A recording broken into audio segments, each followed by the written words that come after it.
Eu não namoro um fracassado, Lucas. As palavras dela ecoaram no silêncio do nosso apartamento luxuoso, mais frias e cortantes que o mármore gelado sob meus pés. 6 palavras.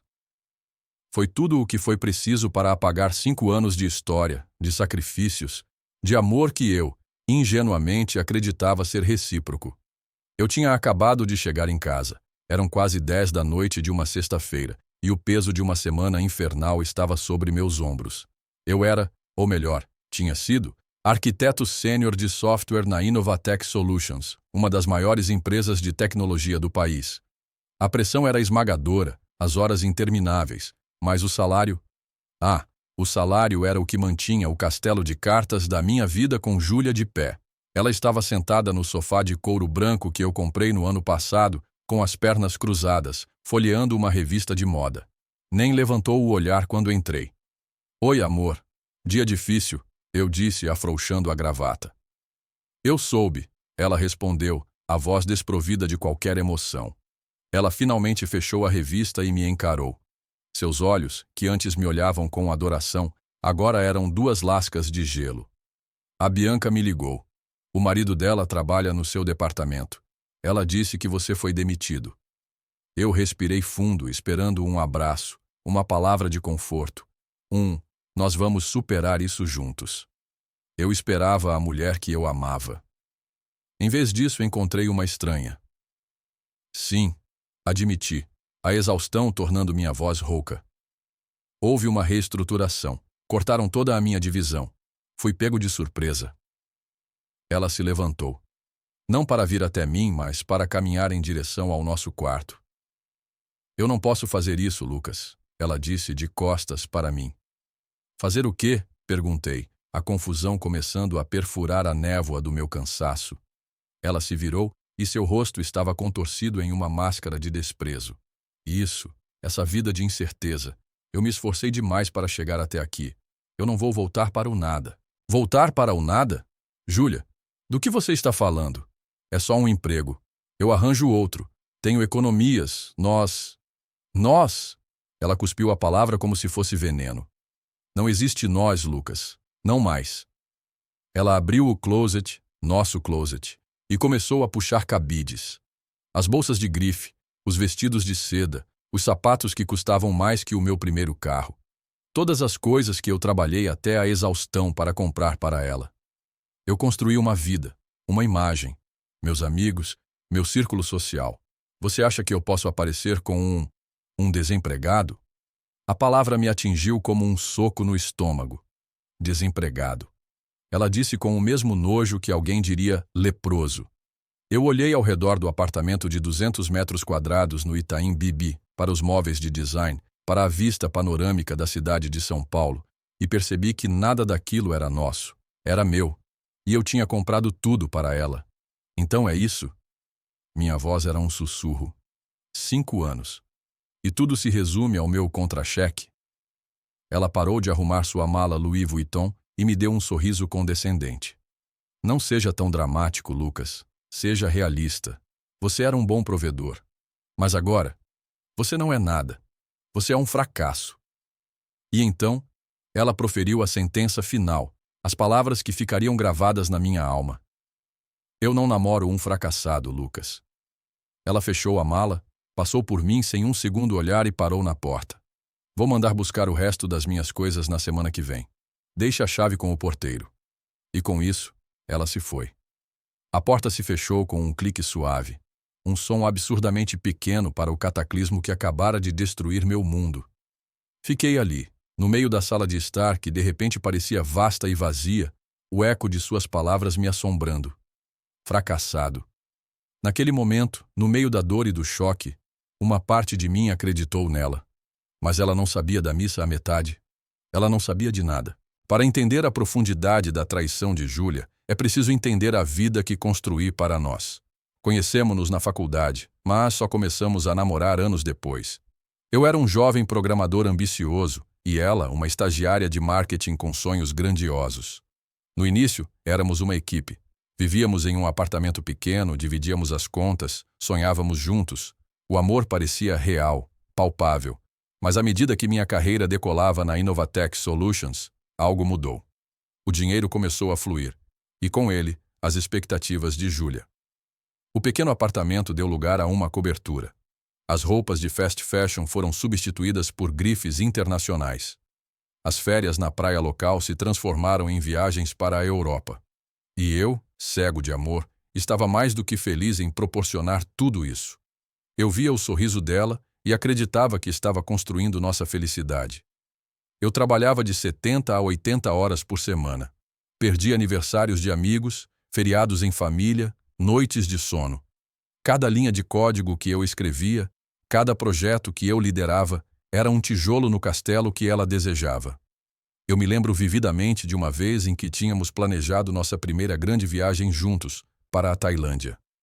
Estávamos a uma semana de embarcar. Eu já podia sentir o cheiro do oceano e o gosto da comida exótica. Então, um projeto crítico na Inovatech pegou fogo. Meu chefe disse que se eu resolvesse a crise, minha promoção a arquiteto sênior estaria garantida. Isso significaria um aumento de 40% no meu salário.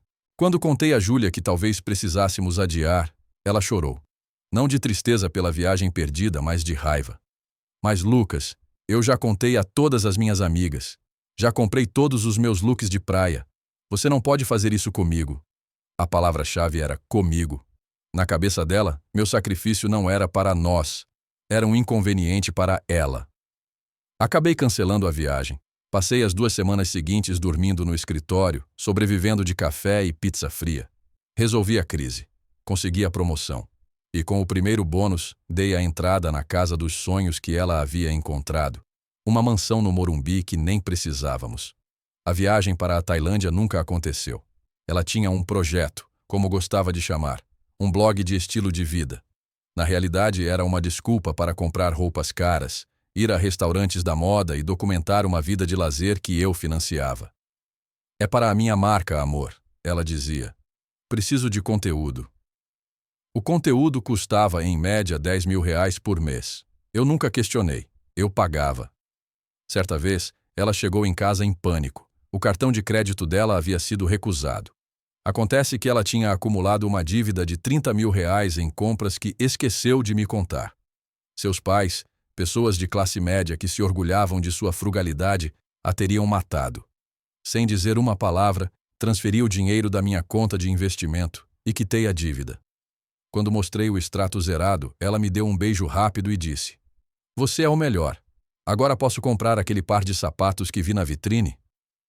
Ela nem sequer perguntou de onde o dinheiro veio ou que sacrifício eu fiz para cobrir seu erro. Eu era o porto seguro dela, o provedor silencioso, a espinha dorsal de sua vida luxuosa. E eu achava que isso era amor. Achava que minha dedicação era valorizada. A família dela me adorava, mas agora eu vejo por quê. Eu era o genro perfeito. Trabalhador, generoso e, o mais importante, rico. Eles nunca viram as noites em que eu chegava em casa tão exausto que mal conseguia jantar. Eles só viam os presentes caros no Natal e os jantares nos melhores restaurantes. A crueldade de suas palavras na noite em que me deixou não foi um ato impulsivo, foi o desmascarar de uma verdade que esteve ali o tempo todo, escondida sob camadas de seda e sorrisos falsos. Ela não amava a mim. Ela amava o que eu podia proporcionar. No momento em que essa fonte secou, ou ela pensou que secou, seu amor evaporou junto com ela. Ela me chamou de fracassado, mas o verdadeiro fracasso foi meu, por ter passado 5 anos construindo um palácio para uma rainha que só se importava com a coroa, não com o rei. A porta se fechou e, por um instante, o mundo parou.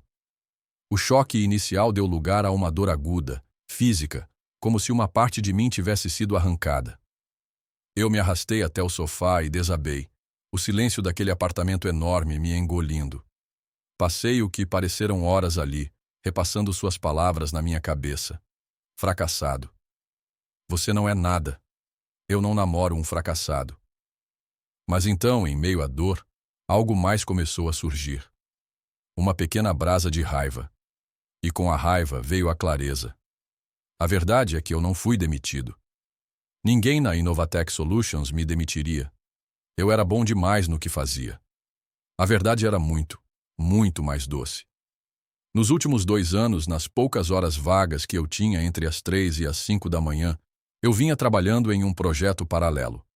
Um software de nicho, uma ferramenta de otimização de logística baseada em inteligência artificial que eu chamei de Nexus Log. Era meu bebê, meu refúgio da pressão corporativa. Era complexo, elegante e, como se viu, revolucionário. 3 meses atrás, uma das gigantes do Vale do Silício, uma empresa do calibre do Google, fez uma oferta para adquirir o Nexus Log. A negociação foi secreta, intensa e rápida. Eu estava sob um acordo de não divulgação, NDA, tão rigoroso que não podia contar nem mesmo para Júlia. Eu queria fazer uma surpresa. Imaginava o momento em que poderia dizer a ela que nunca mais precisaríamos nos preocupar com dinheiro, que eu poderia finalmente parar de me matar no mundo corporativo. 2 semanas antes da reestruturação, o acordo foi finalizado. A Nexus Log foi adquirida por uma quantia que mudaria minha vida para sempre. Um número com 8 dígitos, em dólares. Parte do acordo era que eu deixasse meu emprego na Inovatec para supervisionar a integração do meu software na estrutura deles por 1 ano, como consultor sênior. Minha demissão foi, na verdade, eu pedindo demissão. Eu era, para todos os efeitos, um homem aposentado aos 32 anos, com uma fortuna que Júlia, em seus sonhos mais loucos de consumo, não poderia gastar, e ela não sabia. Naquela noite, enquanto me humilhava, eu estava a poucos dias de lhe contar tudo. A ironia era tão densa que eu podia senti-la no ar.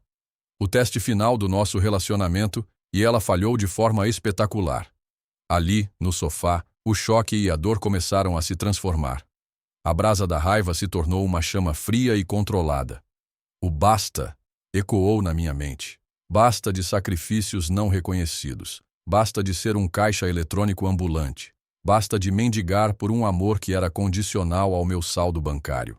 Uma decisão se formou, clara como cristal. Eu não ia correr atrás dela. Eu não ia ligar e revelar a verdade, implorando para que ela visse seu erro. Não. Eu ia dar a ela exatamente o que ela achava que eu era, um fracassado. Eu ia deixar ela chafurdar em sua própria superficialidade e ganância. Eu ia abraçar a narrativa dela e transformá-la na minha maior arma. Peguei meu celular e liguei para meu advogado e meu gerente de patrimônio. A operação Queda de Lucas havia começado. A execução do meu plano exigiu uma disciplina quase teatral. No dia seguinte, liguei para um corretor de imóveis de luxo, um conhecido que sabia ser discreto. Marcos, preciso vender a cobertura o mais rápido possível, eu disse, injetando um tom de pânico controlado na minha voz. As coisas ficaram complicadas financeiramente. Ele não fez perguntas. Em 1 semana, o apartamento foi vendido. Com o dinheiro, comprei um flat pequeno e funcional em Pinheiros. Era charmoso, mas há anos-luz do luxo a que Júlia estava acostumada. O passo seguinte foi o carro. Vendi meu BMW esportivo e comprei um carro popular, usado e confiável. Cancelei todos os cartões de crédito de limite alto e comecei a usar um cartão de débito simples. Para o mundo exterior, e especialmente para qualquer um que pudesse reportar a Júlia, eu era um homem em queda livre financeira. Meus poucos amigos verdadeiros, aqueles que me conheciam antes do dinheiro, foram informados do plano. Eles acharam a situação toda hilária e concordaram em me ajudar a manter a farsa. Se alguém perguntasse, Lucas estava passando por um momento difícil. Enquanto minha vida pública encolhia, minha vida privada florescia. Com a orientação do meu time financeiro, comecei a estruturar meu novo império. Criei uma holding familiar para gerenciar meus investimentos. Fundei um pequeno fundo de capital de risco, o Nexus Ventures, com o objetivo de apoiar outras startups de tecnologia promissoras. Viajei, mas não para resorts 5 estrelas. Fui para Berlim, Tel Aviv e Austin, centros de inovação tecnológica, encontrando-me discretamente com fundadores e visionários. Eu estava construindo um futuro real, baseado em paixão e propósito, não em longas horas para pagar por bolsas de grife. E Júlia? Eu a observava de longe, através da janela impessoal das redes sociais. Como eu previ, ela não perdeu tempo. 2 semanas após o nosso término, ela já estava postando fotos com seu novo amor, Rodrigo. Ele era a personificação do estereótipo do playboy. Bronzeado, sempre em barcos ou em clubes exclusivos, com um sorriso que não alcançava os olhos. As legendas dela eram um espetáculo de indiretas passivo-agressivas. Finalmente com alguém que tem ambição de verdade. Nunca se contente com menos do que você merece, deixando o peso morto para trás. Cada post era uma facada, mas a dor era opaca, distante. Era como assistir a um filme ruim cujo final eu já conhecia. Ela desfilava com as roupas que eu comprei, nos restaurantes que eu a levei, vivendo a vida que eu paguei, enquanto me amaldiçoava publicamente. Ela estava tão consumida por sua própria narrativa de subir na vida que não conseguia ver a armadilha se fechando ao seu redor. Um dia, meu amigo Pedro me ligou. Cara, você não vai acreditar. A Júlia e o namorado novo estavam na minha academia hoje. Ela estava falando alto no telefone, para quem quisesse ouvir, sobre como se livrou de um perdedor sem futuro. Ela literalmente usou essas palavras. Eu ri. Deixe-a falar, Pedro. Quanto mais alto ela grita, mais dura será a queda. A tensão era uma corda esticada. Eu sabia que o momento do confronto estava chegando. Eu não o forcei. Apenas preparei o palco e esperei que os atores entrassem em cena. E como sempre, a arrogância de Júlia foi o que a guiou diretamente para o centro do palco. 6 meses se passaram. 6 meses de uma vida dupla. Em público, eu era Lucas Almeida, o ex-executivo de tecnologia que perdeu tudo. Em privado, eu era o fundador da Nexus Ventures, um dos investidores anjo mais promissores e misteriosos da cena tecnológica de São Paulo. Chegou a hora de unificar essas duas realidades. O clímax foi planejado com a precisão de um algoritmo.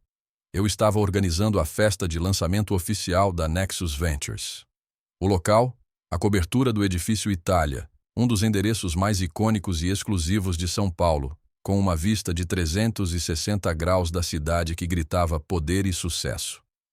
A lista de convidados era um quem é quem do mundo da tecnologia e finanças no Brasil. CEOs, investidores, jornalistas especializados. Era um evento sobre o qual o mercado falaria por meses. Eu sabia que Júlia e Rodrigo fariam qualquer coisa para estar lá. A sede deles, por status, era insaciável. E, como eu esperava, Rodrigo, através de alguma conexão duvidosa, conseguiu 2 convites. Ele provavelmente pensou que seria uma ótima oportunidade de networking. Mal sabia ele que a maior oportunidade de sua vida já havia sido negada, pois eu mesmo havia rejeitado sua proposta de investimento semanas antes, considerando-a amadora e sem fundamento. Na noite da festa, eu estava no meu elemento, vestindo um terno sob medida, circulando entre pessoas que admirava, discutindo o futuro da tecnologia. Eu não sentia nervosismo, apenas uma calma eletrizante. Eu estava exatamente onde deveria estar. Por volta das 10 horas, eu os vi entrar. Júlia estava deslumbrante em um vestido vermelho que eu reconheci, é claro. Rodrigo estava ao seu lado, com um ar de quem pertencia àquele lugar. Eles percorreram o salão e então seus olhos me encontraram. Eu estava conversando com o CEO de um grande banco digital. Júlia parou, seu cérebro tentando processar a cena. O fracassado Lucas, no evento mais badalado do ano, vestindo um terno que provavelmente custava mais do que o aluguel do meu novo apartamento. A confusão em seu rosto foi substituída por um sorriso malicioso. Ela viu sua chance de uma humilhação pública final. Ela arrastou Rodrigo pelo salão, vindo em minha direção. O CEO com quem eu falava se desculpou e se afastou, deixando o palco livre. Lucas, nossa, que mundo pequeno! Ela disse, a voz pingando falsa simpatia. Fico surpresa em ver você aqui. Conseguiu um emprego no buffet? Que bom que você está se reerguendo. É importante ter um trabalho, não importa quão humilde seja. Rodrigo soltou uma risadinha. É, cara. Tem que começar de algum lugar, né? Eu sorri. Um sorriso genuíno, calmo. Eu não disse uma palavra. Apenas esperei. Naquele exato momento, a organizadora do evento, uma mulher elegante chamada Cláudia, aproximou-se com um microfone na mão. Senhor Almeida, está tudo pronto. Podemos começar seu discurso de boas-vindas quando o senhor estiver pronto. O rosto de Júlia congelou. O sorriso desapareceu, substituído por uma máscara de choque puro. Ela olhou de Cláudia para mim e de volta para Cláudia. Senhor Almeida? Ela gaguejou. Do que ela está falando? Rodrigo também parecia ter visto um fantasma. Almeida, da Nexus Ventures? Ele sussurrou, a cor sumindo de seu rosto bronzeado. Eu finalmente me virei para Júlia, mantendo meu tom de voz baixo e uniforme, para que apenas eles pudessem ouvir. Na verdade, Júlia, esta é a minha festa. A festa de lançamento do meu fundo de investimento. Aquele que eu fundei depois de vender meu projeto paralelo por algumas dezenas de milhões de dólares, alguns meses antes de você decidir que eu era um fracassado. Eu me virei para Rodrigo. E você, Rodrigo? Lembro-me do seu nome. Você tentou conseguir financiamento da Nexus Ventures no mês passado, não foi? Sua proposta foi decepcionante. Rejeitada, para ser exato. A boca de Júlia abria e fechava, mas nenhum som saía. Ela parecia um peixe fora d'água. A humilhação era tão palpável que quase senti pena dela. Quase. Rodrigo, percebendo que sua carreira social e financeira estava em chamas, virou-se para Júlia com fúria. Você me disse que ele era um ninguém, um Zé Ninguém. Você me fez perder a chance de fechar o maior negócio da minha vida por causa da sua estupidez. A discussão deles se tornou alta, feia. As pessoas começaram a olhar. Você mentiu para mim, ele gritou. Eu terminei com você por um fracassado de verdade, ela retrucou. Cláudia, a organizadora, fez um sinal discreto para a segurança. 2 homens de terno, grandes e impassíveis, aproximaram-se do casal. Senhora, por favor, nos acompanhem, disse um deles firmemente. Enquanto eles eram escoltados para fora, em meio aos sussurros e olhares chocados dos convidados, Júlia olhou para trás, por cima do ombro. Nossos olhos se encontraram por um último instante. Eu não vi raiva no rosto dela. Vi algo muito pior. A compreensão total e esmagadora do que ela havia perdido, não apenas o dinheiro, mas a chance de estar ao lado de alguém que a amou de verdade e que ela jogou fora por um punhado de nada. Eu não senti triunfo. Senti um alívio profundo, a sensação de um capítulo final e merecidamente encerrado. Depois que o drama de Júlia e Rodrigo se dissipou e eles foram engolidos pela noite de São Paulo, subi ao palco. As luzes se concentraram em mim, e um silêncio expectante encheu o salão. Olhei para os rostos na minha frente, titãs da indústria, inovadores, sonhadores, e me senti em casa. Meu discurso não foi sobre dinheiro ou sucesso. Falei sobre paixão, sobre a importância de acreditar em uma ideia quando ninguém mais acredita. Falei sobre o valor da resiliência e sobre como os maiores contratempos muitas vezes nos preparam para nossos maiores retornos. Falei sobre construir algo real, algo com propósito. E enquanto falava, percebi que não estava falando apenas sobre negócios. Estava falando sobre mim. A festa foi um sucesso retumbante. Fechei 3 acordos preliminares naquela noite e, mais importante, estabeleci a Nexus Ventures como uma força a ser reconhecida. No final da noite, enquanto observava a cidade cintilando lá embaixo, senti uma paz que o dinheiro não pode comprar. A partida de Júlia não foi o fim da minha vida. Foi o começo. Ela me libertou de uma existência superficial, de uma corrida de ratos para financiar um estilo de vida que não me trazia alegria. Ao me chamar de fracassado, ela inadvertidamente me deu o maior presente de todos, a chance de me redefinir em meus próprios termos. Nos meses que se seguiram, mergulhei no meu trabalho, não com o desespero de antes, mas com a alegria da criação. Encontrei um novo ritmo, um equilíbrio entre o trabalho e a vida que antes parecia impossível. Comecei a sair com uma antiga amiga da faculdade, Sofia, uma arquiteta brilhante e com os pés no chão, que riu quando contei a história toda. Algumas pessoas são tão obcecadas em olhar para as etiquetas de preço que não conseguem ver o valor real de nada, ela disse. Ela me via. O verdadeiro eu. O Lucas que existia antes e depois do dinheiro. Às vezes, eu me perguntava o que aconteceu com Júlia. Ouvi através da videira que seu rompimento com Rodrigo foi tão público e feio quanto o início de seu relacionamento. Ela tentou se manter no mesmo círculo social, mas, sem um provedor, seu passe de acesso havia sido revogado. A última coisa que soube foi que ela voltou a morar com os pais, vendendo as bolsas e sapatos de grife online para se manter. Eu não sentia prazer em sua queda, apenas uma indiferença melancólica. Ela era um fantasma de um passado que já não me pertencia. Minha vingança não foi destruí-la. Foi construir uma vida tão plena e feliz que sua memória se tornou irrelevante. Ela me deixou porque achava que eu havia perdido tudo. A verdade é que eu só comecei a ganhar de verdade depois que ela se foi.